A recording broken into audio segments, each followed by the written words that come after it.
अस्सलाम वालेकुम अज़ीज़ तलबात, क्या हाल है, कैसे हैं आप लोग। उम्मीद करता हूँ आप बिल्कुल ठीक ठाक होंगे, अल्लाह ताला की हिफ्ज़ो अमान में होंगे। क्लास 10 आपको जैसे कि में हमारे पास आज जो टॉपिक आ रहा है वो है सेकंड लेक्चर का। सेकंड लेक्चर में हम लोग क्या सीखेंगे। उर्दू मीडियम वाले देख रहे हैं, इंग्लिश मीडियम वाले अपना टॉपिक देख रहे हैं। हमारे पास है डैम्प्ड ऑसिलेशन, और डैम्प्ड ऑसिलेशन के साथ हम एक और टॉपिक ऐड करेंगे, वो होगा वेव मोशन। और वेव मोशन के साथ साथ हम वेव मोशन की टाइप्स देखेंगे कि टाइप्स ऑफ वेव की कितनी इकसाम होती हैं। आज हमारे पास ये छोटे छोटे शॉर्ट क्वेश्चन के हवाले से बहुत अहम है, इनको हम कवर करेंगे। तो चलो फिर शुरू करते हैं। फर्स्ट ऑफ ऑल स्टूडेंट, हमारे पास आ रही है डैम्प्ड ऑसिलेशन। डैम्प्ड ऑसिलेशन को पढ़ाने से पहले मैं आपको एक बहुत ही अहम बात कहना चाहता हूँ। ये कहना चाहता हूँ कि जब भी आप फिज़िक्स के अंदर ख़ास तौर पे जब भी कोई टॉपिक याद करते हैं, कोई भी डेफिनेशन याद करते हैं, हमेशा उसके नाम से उसकी पहचान याद रखें। जब भी आप उसके नाम से पहचान याद रखते हैं, आपको देर पा याद रहता है। आपको बाद दफ़ा आप जब पहचान ही ना करते तो आपको एक मसला आता है। क्या मसला आता है? आप पेपर के अंदर बैठे हैं, पेपर सॉल्व कर रहे हैं, तो आप कहते हैं अपने दोस्त से हेल्प लेनी पड़ती है कि मुझे ना बस पहला वर्ड बता दो, मुझे पहला वर्ड बता दो, आगे से मैं सारी लिख लूँगा। क्योंकि आपने रट्टा लगाया होता है, आपको वो पहचान नहीं होती डेफिनेशन के साथ। तो फिर आप क्या करते हैं, पहले वर्ड की तलाश में होते हैं। तो मैं चाहता हूँ कि आप उस तलाश से निकलें बाहर और आप पहचान के साथ टॉपिक याद करें और ख़ुद लिखें, ना कि आपको हेल्प की ज़रूरत पड़े।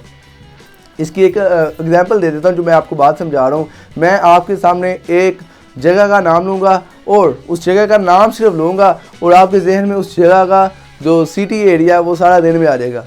देखें ज़रा, एक्सपेरिमेंट करते हैं आपके साथ। ये देखें, ये क्या है? मीनारे पाकिस्तान। मीनारे पाकिस्तान सिटी कौन सा है? आपके खुद दिन में आ चुका है, मैंने बताया तो नहीं। कौन? लाहौर।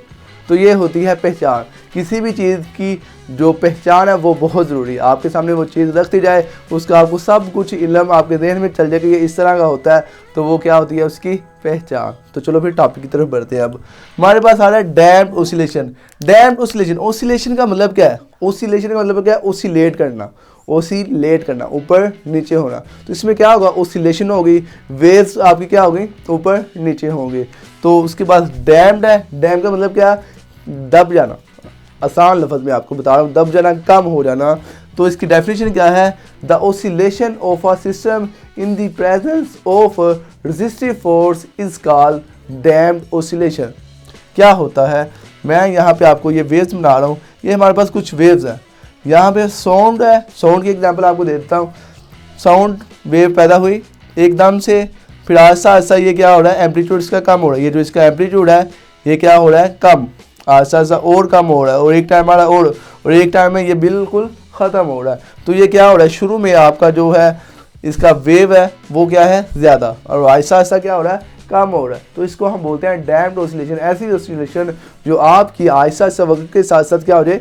कम हो जाए। ये होती क्यों कम है? ये आपकी रेजिस्टिव फोर्स होती है, फ्रिक्शन की फोर्स की वजह से ये क्या होती है? कम हो जाती हैं। एप्लीकेशन इसकी देख लेते हैं डैम्प्ड ऑसिलेशन की। शॉक अब्जॉर्बर, गाड़ियों का जो शॉक सिस्टम होता है, ये जो आपकी बाइक में लगा होता है शॉक सिस्टम, ये क्या काम करता है? ये डैम्प्ड ऑसिलेशन ही करता है।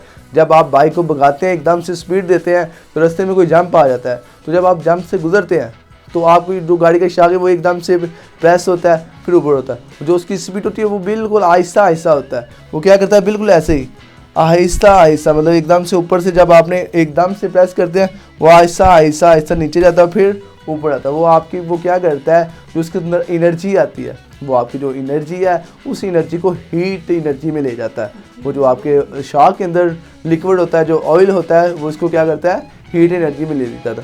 तो ये आपकी डैम्प्ड ऑसिलेशन की एग्जांपल है। एक एग्जांपल मैं आपको और देता हूँ डैम्प्ड ऑसिलेशन की।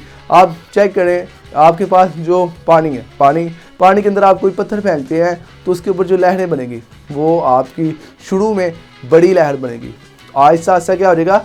कम हो जाएगा। तो वो भी आपकी डैम्प्ड ऑसिलेशन में आ जाता है। तो ये आपका डैम्प्ड ऑसिलेशन कवर हो चुका होगा। सवाल कैसे आता है पेपर में? What is damped oscillation? Damped oscillation क्या है? मिसाल से वजाहत करें। तो आप ये डेफिनेशन लिखें, ये ग्राफ बनाएं और साथ कोई अच्छी सी एग्जांपल दें और ये आपका सवाल कवर हो जाएगा। तो नेक्स्ट मेरे बच्चे, नेक्स्ट हमारे पास जो टॉपिक आ रहा है वो है 10.3 वेव मोशन। वेव मोशन क्या है? वेव का मतलब क्या है? वेव जो आपकी मैं आपसे बात कर रहा हूँ ये भी एक तरह की वेव बन रही है, साउंड वेव बन रही है, जो हमें नज़र तो नहीं आ रही लेकिन ये वेव्स हैं, ये आपकी वेव्स बन रही हैं। वेव्स होती क्या है? आपको यहाँ पे मैं बता दूं, ये वेव्स कुछ इस तरह होती हैं, ये ऊपर नीचे। ये जो ऊपर होता है इसको बोलते हैं क्रस्ट। क्या बोलते हैं? क्रस्ट। और ये जो नीचे वाला पोर्शन होता है ये आपका होता है ट्रफ। यहाँ पे मैं लिख देता हूँ, ये आपका क्या होता है? ट्रफ। ये ऊपर क्या है? क्रस्ट, और नीचे क्या है? ट्रफ। ये आपकी वेव्स ऐसे बन रही हैं। क्रस्ट और क्रस्ट, दोनों क्रस्टों के दरमियान जो फासला होता है उसको बोलते हैं वेवलेंथ। क्या बोलते हैं? वेवलेंथ। दो मुतवातर क्रस्ट के दरमियानी फासला क्या होता है? वेवलेंथ। या फिर दो मुतवातर ट्रफ, ये नीचे वाले क्या है? दोनों ट्रफ, इनके दरमियानी ये जो फासला है इसको हम वेवलेंथ बोलते हैं। वो वेवलेंथ को रिप्रेजेंट कैसे किया जाता है?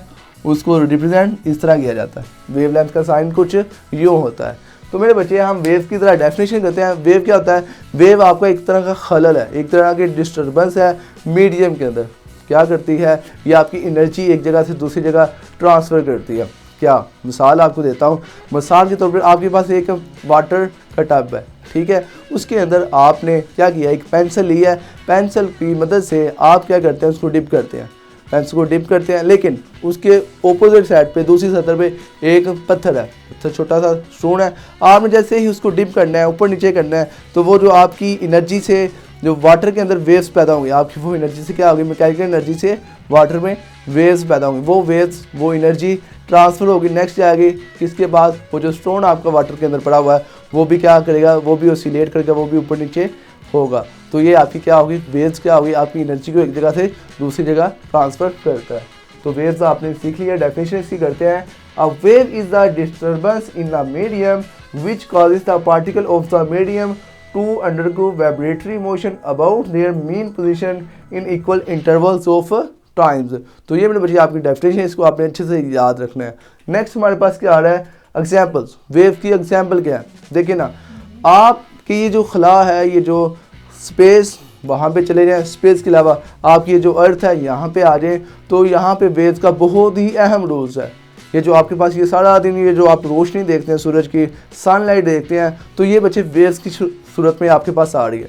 ये जो आपके पास नीचे हमारे तक आ रही है वो कैसी आ रही है? वेव्स बन रही है। मैं आपसे बात कर रहा हूँ, ये जो आपसे बात हो रही है तो ये भी एक तरह की वेव्स के जरिए बनी है। ये हमारी वेव्स बनी जो आपके कानों तक जा रही है आवाज़, तो ये क्या है? वेव्स का इस्तेमाल। तो यहाँ पे मैं यहाँ पे जो एग्जाम्पल मैंशन की है वो आपको मैंशन करता हूँ। Sound reach in our ears in the form of waves. जो साउंड है वो हमारे जो कानों तक पहुँचता है वो वेव्स की फॉर्म में होता है। उसमें क्या होती है? वेव, जो हमें नज़र नहीं आ रही लेकिन वेव्स होती हैं। नेक्स्ट देखें, सनलाइट, जो मैंने एग्जांपल आपको दी है। सनलाइट और हीट, ये जो हीट आपके सूरज की ले लें ख़ास तौर पे, ये जो हीट आप तक आती है ये किस फॉर्म में होती है? ये भी वेव्स में होती हैं।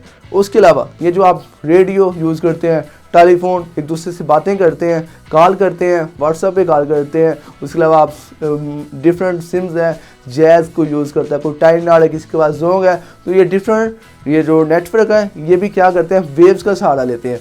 आप जब भी किसी को कॉल करते हैं तो आप क्या करते हैं? आपकी वेव्स जा रही हैं, वेव्स आपकी यूज़ हो रही है। उसके अलावा जब आप रेडियो सुनते हैं तो रेडियो के अंदर भी क्या आती हैं? वेव्स के ज़रिए ही आप तक वो जो साउंड है वो मुंतकिल होता है। तो ये वेव्स का बहुत ही अहम रूल है।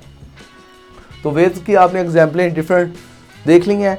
नेक्स्ट हमारे पास आ रहा है कैटेगरी ऑफ वेव्स। वेव्स की कितनी इकसाम है? देखिए ना मेरे बच्चे, वेव्स की यहाँ पे दो तरह की इकसाम है। वो क्या होती है? एक तो वेव्स ऐसी है जिसके लिए आपको मीडियम की ज़रूरत है, और एक वेव्स है जिसको मीडियम की ज़रूरत नहीं है। देखिए साउंड है, साउंड को मीडियम की ज़रूरत है। आप मेरे पास खड़े हैं ना, तो रास्ते में मीडियम है, वो क्या है? एयर। ये जो है एयर, ये जो आप तक आवाज़ पहुँचाएगी। अगर ये एयर ख़त्म कर दी जाए, हम स्पेस में चले जाएँ तो वहाँ बात नहीं कर सकते। तो साउंड को क्या चाहिए? मीडियम। अगर एक और एग्जांपल देता हूँ, अगर मैं और आप दोनों आसपास खड़े हैं, दरमियान में अगर हम एक मिरर लगा लें, खड़े तो पास हैं लेकिन दरमियान में क्या आ जाए? मिरर। तो क्या किया हमने? मीडियम के अंदर खलल पैदा कर दिया। हमने क्या किया? मिरर लगाया। तो क्या हम दोनों आपस में बात कर सकते हैं? नहीं कर सकते, क्योंकि साउंड की जो वेव्स हैं उनको ट्रैवल होने के लिए क्या चाहिए? मीडियम। लेकिन वो मीडियम तो हमने ख़त्म कर दिया ना रास्ते में शीशा लगा के, तो जिसकी वजह से साउंड जो है वो हम दोनों की आपस में बात नहीं हो सकेगी। तो साउंड को क्या चाहिए? मीडियम। तो एक और एग्जांपल, कहाँ पे मीडियम की ज़रूरत नहीं होती? लाइट वेव को। लाइट वेव को मीडियम की ज़रूरत नहीं है। क्या? देखें, हम बात ज़मीन में कर सकते हैं, स्पेस पे जाके नहीं करते, लेकिन जो आपकी लाइट है वो तो स्पेस से आ रही है। इसका मतलब है कि स्पेस में मीडियम नहीं होता तो वहाँ से लाइट आ रही है। तो तो लाइट ऐसी है जो आपको मीडियम की ज़रूरत नहीं है। और जैसे ही मैंने आपको ये एग्जांपल अभी मिरर वाली दे रहा था, क्या लाइट मिरर से पास नहीं कर जाती? कर जाती है। इसका मतलब क्या है कि लाइट को मीडियम की ज़रूरत बिल्कुल नहीं है, वो क्रॉस कर जाएगी, लेकिन साउंड को मीडियम की ज़रूरत पड़ेगी। ठीक है, तो आपको यहाँ पे क्लियर हो गया होगा। चलो फिर देखते हैं हम इसको। कैटेगरी ऑफ वेव में हमारे पास आ रहा है मैकेनिकल वेव्स। मैकेनिकल वेव्स का क्या मतलब है? Waves which required on any medium for their propagation are called mechanical wave. ऐसी वेव्स जिसको मीडियम की ज़रूरत पड़ जाए, जो मैंने आपको अभी एग्जाम्पलें दी हैं, वो इसी में फिट होती हैं मैकेनिकल वेव में। First of all water wave. Water wave को क्या चाहिए? मीडियम। मीडियम कौन सा होगा? वो जो लिक्विड है, जो वाटर है, वो क्या है? वो एक तरह मीडियम की तरह बिहेव करता है। वो अगर आपके पास होगा तो वेव आपकी एक जगह से दूसरी जगह ट्रांसफ़र होंगी। साउंड वेव्स आपको बड़े अच्छे से कवर अभी मैंने करवाया कि साउंड में वेव्स बनती हैं। अगर मीडियम होगा तो साउंड ट्रैवल होगी। अगर मीडियम ख़त्म कर दिया जाए, अगर हम रास्ते में वैक्यूम, ये जो हवा है वो ख़त्म कर दें या कोई रिस्ट्रिक्शन ले आएँ। रिस्ट्रिक्शन किस तरह की हो सकती है? आप मिडल लगा दें, दीवार आ जाए रास्ते में, या कोई दरवाज़ा खिड़की क्लोज हो जाए, दूसरी तरफ आप खड़े हैं, तो आपने क्या किया? मीडियम में परेशानी की, खलल पैदा किया, तो आपकी जो वेव्स हैं वो ट्रांसफ़र नहीं होगी, तो आवाज़ एक जगह से दूसरी जगह नहीं जाएगी। आपको वहाँ पे क्या चाहिए? मीडियम। तो मैकेनिकल वेव्स कौन सी वेव्स होती हैं? ऐसी वेव जिनको मीडियम की ज़रूरत पड़ती है। तो दूसरी तरफ इलेक्ट्रोमैग्नेटिक वेव्स कौन सी होती हैं? ऐसी वेव्स जिनको मीडियम की ज़रूरत नहीं है। जैसे कि आपके पास लाइट है, वो डायरेक्ट आ रही है रास्ते में, उसको कोई ज़रूरत नहीं है कि आप रास्ते में अगर मिरर भी लगा देते हैं तो वो मिरर पास कर जाएगी, उसको किसी मीडियम की ज़रूरत नहीं है। तो wave which do not require any medium, ऐसी वेव जिनको प्रोपोगेशन के लिए, जिनको प्रोड्यूस करने के लिए हमें किसी मीडियम की ज़रूरत नहीं पड़ती, वो क्या होती है? Electromagnetic wave. मिसाल ले लें रेडियो वेव्स। ये जो रेडियो वेव्स आपके पास आ रही हैं, तो ये किस में आ जाती हैं? जो रेडियो सिग्नल्स है, आप कहाँ बैठे हैं, कहाँ से सिग्नल आ रहे हैं, तो इनको किसी मीडियम की ज़रूरत नहीं है। ये रेडियो वेव्स आपकी स्पेस में भी यूज़ होती हैं। जब साइंसदान स्पेस में जाते हैं, सैटेलाइट में डिफरेंट एक्सपेरिमेंट करते हैं, वो जो आपका कॉन्टैक्ट ज़मीन के साथ, ज़मीन पे बैठे हुए साइंसदानों से होता है, तो वो किसकी हेल्प लेते हैं? सैटेलाइट्स की। सैटेलाइट्स के साथ कौन सी वेव्स ट्रांसफ़र होती हैं? Radio waves. कवर होगी बात। नेक्स्ट एक्सरेज है। एक्सरेज को भी मीडियम की ज़रूरत नहीं होती।